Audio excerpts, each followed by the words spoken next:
Roger Stone here. Every day you wait, your money loses value, but gold and silver don't follow those same rules. American Sovereign Bullion gives you access to a nationwide wholesaler network, helping you secure aggressive pricing on real physical metals. Call 844-272-2428 now to get your free gold and silver guide to learn how to protect your wealth with physical gold and silver, delivered right to your door or with a gold IRA. Visit asbgold.com. That's asbgold.com for your free gold and silver guide today.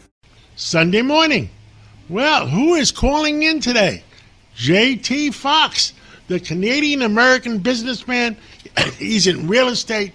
He's in everything. Well, JT, tell us, what's the newest ventures you're in? Oh, well, first of all, as we talked about AI, I mean, it's just what it's doing. And I think there's still people who don't understand. Mark Cuban told me we are in the first inning of preseason on first base in AI. That's how new we are as well. And who knows? Very soon you won't have to do this show because we can clone your voice and you can tell them what to do and then, enjoy life. Well, I actually was going to use Abraham Lincoln and interview him tomorrow. You could technically do that if you just take a picture of Abraham Lincoln. I kid you not.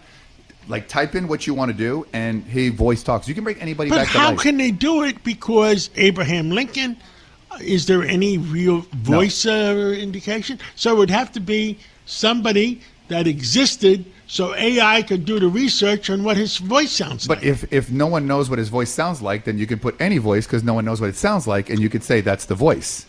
Oh, either that or we have to find some old actors that played Abraham Lincoln in the movies and use them. You know what? We can do whatever you want. In fact, I plan on your voice is very hard to clone. For some reason, we've got it, but your voice is extremely hard to clone. I don't know what it is. I think. Well, the guys from that movie I did, Marty Supreme, said the same thing. By the way, you were so good on that movie. It was really good. You actually was real life.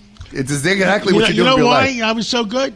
That's my natural self. By the way, you should ask for royalties on that. And by the way, you should have won an Oscar if you had not been too all over the place. That cost you an Oscar, John. You could have had an Oscar. Well, I'll call up Timothy Chalamet and blame him. You should. You should make sure that you bring him into his office, have Kylie Jenner here. For research purposes, I'd like to be in the studio. What do? I yell? You cost me the damn Oscar. Yeah, you call me Oscar. Like, what do you mean? You know what I mean? It's very impressive. And by the way, how many takes did you do? Because I've been in many movies myself. 25 takes. 25 takes. Is it Josh Safdie, the director, wanted perfection.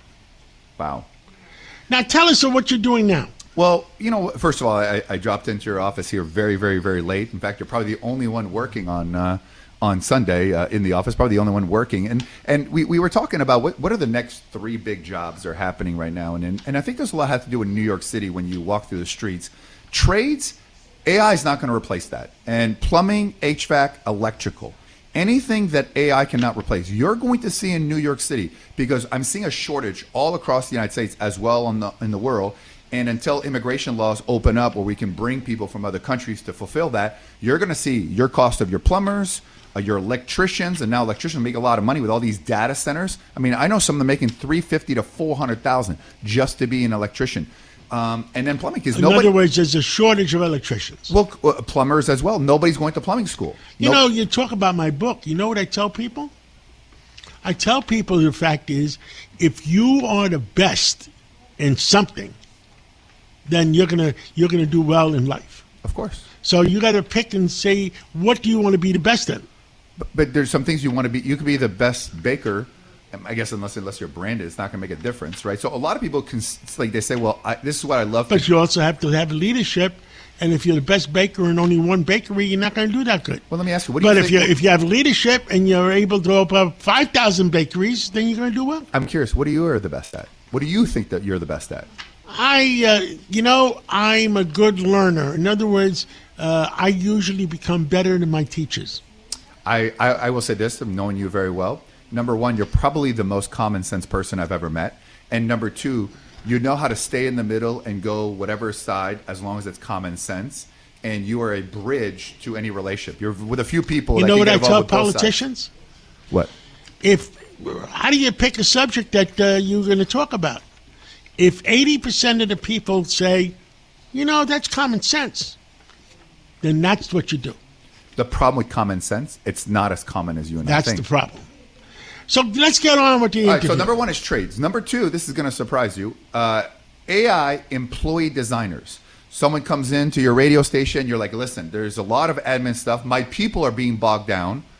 Build me a workflow, like step by step. What I mean says, find me the manual task of what I'm doing. And sometimes it's as easy as having your people on the computer, the AI saying what keys and where are they clicking, and put that in there. By the way, you're talking about, and I'm telling this, between $150 to $700 an hour is what the going rate to be an AI employee designer. Who would have thought, John, that a year ago there's a whole market now for people to design non-humans to do the work of humans? I mean, how do you feel about that?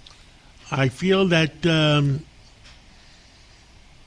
well, I'll tell you, I think some of the movies that we saw 20, 30, 40 years ago, look, Flash Gordon came true. Star Trek is coming true. But are you a believer, though, AI? You know what's coming true? What? With drones and Terminator 1. I don't think you're going to have any more soldiers. I think they're going to send in robots. I agree. I mean, I don't know if you saw this, but there was a little butterfly that's designed by a Chinese company that's a little AI drone butterfly, and it goes, flies around, goes straight to someone's head, and then creates an electrical shock inside the brain and blows up the brain from inside as a weapon. That's how scary some of that stuff could be. And there's no regulation on it. And you know why there's no regulation? It's because the politicians are not smart enough to protect against it. Well, that too. But here's another part. Is that unlike Google, when they came up, they wanted privacy. What they're saying, law enforcement, hey, you want to look at records, we'll report things. And so they're trying to be open and transparent, so there's no regulation. So they're making billions of dollars. I mean, think about how these companies have become valuable by taking our private information. Anything you put in the free AIs, they actually can use again to Googleable and sell and everything. And I think people don't know that. And they think they're getting something for free. But there's no such thing as a free lunch in this world. There's no free lunch. There's no free lunch. Now, AI, what else? I think the third one is also, too, this ability of having anything that is trade schools, beauty schools, AI schools. Somebody has to do it. But the universities are not teaching. You know how crazy it is? There's no children that will ever be smarter than AI. And they have never taught financial literacy in school. They're not even talking about AI. In fact, they're trying to ban it and stuff like that. And so in the end of the day, that's the biggest issue, is that we're always slowly behind. But you know who's teaching AI in schools? The Chinese, Singaporeans, and Asia. And we're always so behind in this education system as well, because everyone's afraid of being replaced. JT Foxx, Canadian-American businessman, actually worldwide businessman. Thank you for coming on this Sunday morning, and let's catch up again real soon. Love you, brother. Listen to this podcast now on the Red Apple Podcast Network. Why is the middle class shrinking? Why are people facing an affordability crisis while marginalized individuals called informals grow in numbers? Join me as I travel the world, speaking with people living in invisibility, the leaders working to solve it, and uncovering the hard truths shaping our economy and daily reality. Download all of Red Apple Media's podcasts right now through your favorite podcast platform.